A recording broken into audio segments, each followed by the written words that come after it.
Hello everyone. Welcome back to our channel MSB trades. Friends, ఇవాళ నేను 5 trades provide చేశాను. ఒకటి వచ్చేసి లాస్ రికవరీ గ్రూప్లో, సెకండ్ వచ్చేసి నా పర్సనల్ గ్రూప్లో ఫర్ లెర్నింగ్ పర్పస్ అండి. ఓకే, ఫస్ట్ లాస్ రికవరీ గ్రూప్లో ట్రేడ్ వచ్చేసి కాల్ సైడ్ ఎప్పుడు ఇచ్చాను? మార్నింగ్ 9:59 AM కి 90 పాయింట్స్ క్యాప్చర్ చేసాము. 540 ఎంట్రీ, 630 ఎగ్జిట్. దాని తర్వాత ఇవన్నీ ప్రాఫిట్ బుకింగ్స్. మళ్ళీ సెన్సెక్స్లో, బ్యాంక్ నిఫ్టీలో చూసుకుంటే ఫస్ట్ ట్రేడ్ ఆల్ టార్గెట్స్ వచ్చి, second trade first, second and third target వచ్చి కాల్ సైడ్, ఇది కూడా call side. Okay, third trade వచ్చేసి సెన్సెక్స్, ఇది కూడా కాల్ సైడ్ ఇచ్చాను. ఇక్కడ ఏం జరిగింది అంటే సెన్సెక్స్ లో 460లో entry, but invalid order block రావడం వల్ల ఫాల్ అయింది. సో 290లో యావరేజ్ కూడా చేపించాను. 375 ఓవరాల్ యావరేజ్, 425 ఎగ్జిట్ చేసాము. ఇక్కడ మనం 50 పాయింట్స్ అనేవి క్యాప్చర్ చేసాము. ఫోర్త్ ట్రేడ్ వచ్చేసి first, second, third, fourth and fifth target achieve. 125లో ఎంట్రీ, 180లో ఎగ్జిట్.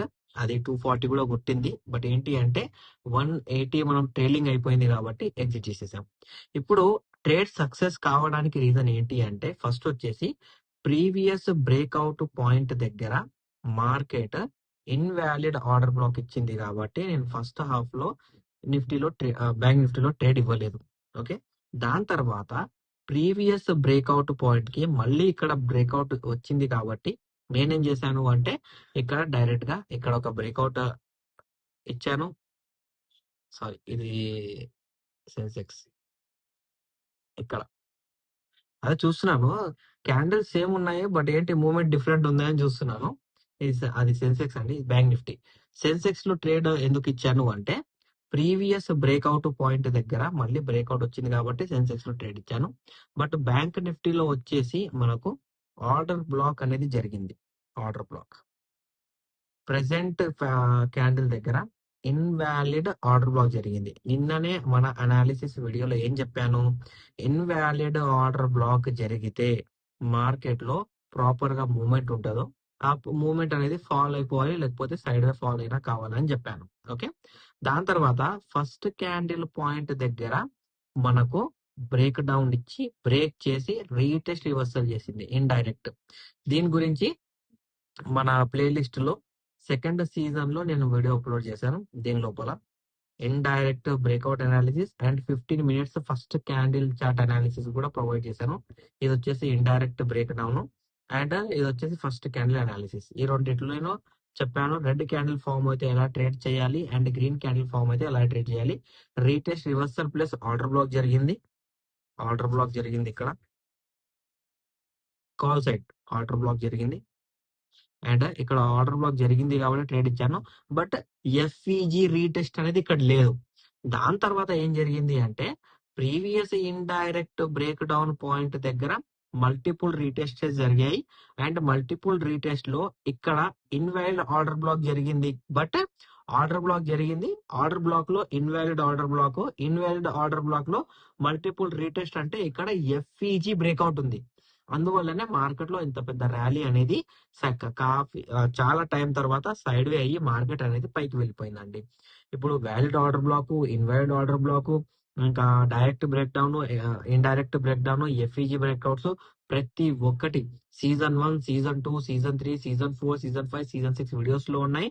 దాన్ని తప్పించి మళ్ళీ పర్సనల్ గా నేను పీడిఎఫ్స్ అనేవి కూడా ప్రిపేర్ చేశాను. ఈ 14 పీడిఎఫ్స్ మీ దగ్గర ఉండాలి. మీరు మార్కెట్ ని సీరియస్ గా తీసుకుని ట్రేడ్ చేస్తున్నారు అంటే ఆ 14 పీడిఎఫ్స్ మీ దగ్గర పక్కా ఉండాలి అండి. మీ దగ్గర పీడిఎఫ్స్ లేకపోతే నన్ను అడగండి, నేను ఫ్రీ ఆఫ్ కాస్ట్ లో పీడిఎఫ్స్ పంపిస్తాను. కామెంట్ పీడిఎఫ్ అని కామెంట్ పెట్టండి, లేకపోతే నా వాట్సాప్ లో పీడిఎఫ్ అని మీరు మెసేజ్ పెట్టా, మీ అందరికి నేను పీడిఎఫ్ అనేవి పంపిస్తానండి. ఓకేనా? రైట్. ఇప్పుడు రేపేంటి? ఇవాళ అయితే మార్కెట్ లో బాగానే మూవ్మెంట్ వచ్చేసింది. రేపేంటి? రేపు మార్కెట్ లో ఏమైనా పై వైపు మూవ్మెంట్ ఉంటుందా, కింది వైపు మూవ్మెంట్ ఉంటుందా అంటే, సింపుల్ గా మార్కెట్ లో ప్రీవియస్ ఇండైరెక్ట్ బ్రేక్అవుట్ పాయింట్ అనేది ఉంది ఇక్కడ.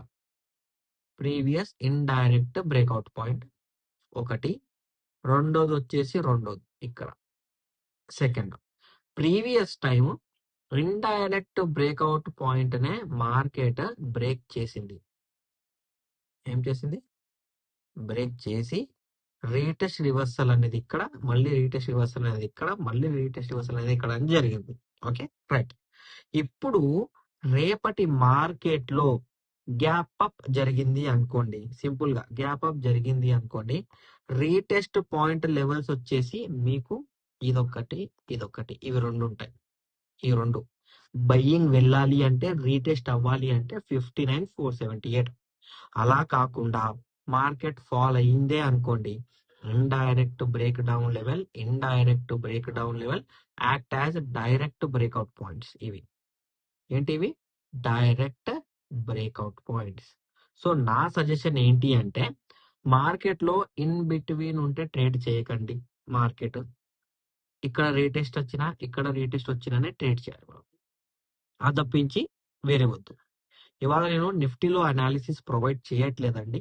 నిఫ్టీలో ప్రొవైడ్ చేయడానికి అనాలిసిస్ ఇవ్వడానికి రీజన్ ఏంటి అంటే, ఇవాళ నిఫ్టీ మార్కెట్ లో ట్రాపింగ్ జరిగింది కాబట్టి నిఫ్టీ ఒక 2 days అన్వాలటైల్ అండ్ వాలటైల్ ప్లస్ ఉండి ట్రాప్ చేసే ఛాన్సెస్ ఉన్నాయి కాబట్టి ఒక 2 days నిఫ్టీ వదిలేద్దాం మనం. ఓకే, సెన్సెక్స్ లో చూసుకున్నట్లయితే సేమ్, సెన్సెక్స్ లో కూడా మనకు ట్రాపింగ్ అనేది జరుగుతుంది కాబట్టి, బట్ సెన్సెక్స్ లో మనం బయట పడొచ్చు, నిఫ్టీలో బయట పడలేము. So previous indirect break down point ఒకటి, డైరెక్ట్ బ్రేక్ డౌన్ పాయింట్ ఒకటి, లీస్ట్ హై లెవెల్. ఇక్కడ ఏం జరుగుతుంది అంటే, బయ్యింగ్ వెళ్ళాలి అంటే 2 లెవెల్ బ్రేక్ చేయాలి, లేకపోతే రేపు మార్కెట్ గ్యాప్ అప్ అయితే ఈ 2 లెవెల్స్ సపోర్ట్ తీసుకోవాలి. ఓకేనా? అలా కాకుండా ఫాల్ అయ్యిందే అనుకోండి, previous indirect break down point కి వెళ్ళి సపోర్ట్ తీసుకోవాలి. ఇన్ బిట్వీన్ మార్కెట్ ఉంది అనుకోండి, నమ్మొద్దు, మార్కెట్ ని నమ్మొద్దు. ఓకేనా? ఐదర్ సపోర్ట్ అయినా కావాలి, రీటెస్ట్ అయినా కావాలి, లేకపోతే ఫాల్ అయినా కావాలి, ఫాల్ రీటెస్ట్ అయినా కావాలి. అలా జరిగితేనే రేపటి మార్కెట్ లో మనకు మూవ్మెంట్ అనేది క్యాప్చర్ అవుతుంది, లేకపోతే క్యాప్చర్ అవ్వదు.